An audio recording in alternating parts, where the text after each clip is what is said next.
जय जगन्नाथ। आज की इस वीडियो में आपका स्वागत है। आज हम लोग बातचीत करेंगे कि रिसर्च में हम लोगों का I10 इंडेक्स क्या होता है, कौन सा कंपनी ये इसको I10 इंडेक्स देता है। तो पर्टिकुलरली अगर देखोगे तो सिर्फ सिर्फ गूगल स्कॉलर ही देता है, बाकी कोई I10 इंडेक्स के बारे में बातचीत नहीं करते हैं।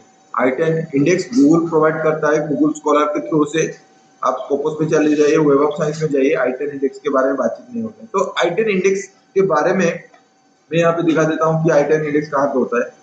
तो ये थोड़ा सा मैं स्क्रीन को और थोड़ा बड़ा कर देता हूँ ताकि आपको क्लियरली दिखाई देगा। तो यहाँ पे साइटेड बाय में चला जाऊंगा और यहाँ पे देख सकते हो लिखा है कि I10 इंडेक्स 21 है। इसका मतलब क्या है? इसका मतलब है कि मेरा 21 रिसर्च पेपर का मिनिमम 10 साइटेशन हुआ है। ऐसा नहीं है कि 10 से कम नहीं होगा, 10 से कम नहीं होगा, 10 से ज्यादा हो सकता है, लेकिन 21 रिसर्च पेपर को 10 मिनिमम साइटेशन मिला हुआ है।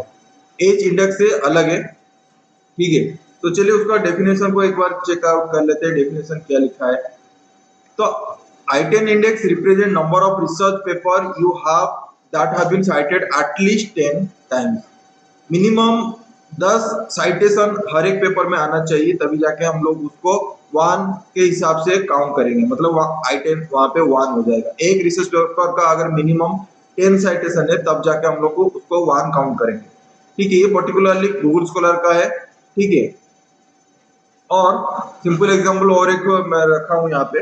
अगर आपके पास 15 रिसर्च पेपर है और उसमें सिर्फ 8 of them have been cited 10 और मोर टाइम्स, मतलब 15 से 8 रिसर्च पेपर सिर्फ 10 साइटेशन हुआ है मिनिमम वाला, ज्यादा भी हो सकता है लेकिन कम नहीं हो रहा है, तो तब जाके आप बोल सकते हो कि I10 इंडेक्स 8 है, ठीक है। क्योंकि ये 8 रिसर्च पेपर पे मिनिमम साइटेशन 10 है। बहुत सिंपल ही है, सिंपल कैलकुलेशन है, ठीक है।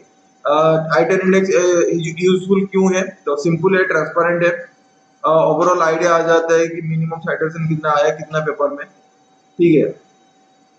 और कॉम्प्लेक्स भी नहीं है। लिमिटेशन क्या है कि इससे आप जजमेंट नहीं कर सकते हो कि देखो जैसे कि यहाँ पे एक एग्जांपल दिया है कि does not consider how highly cited paper is.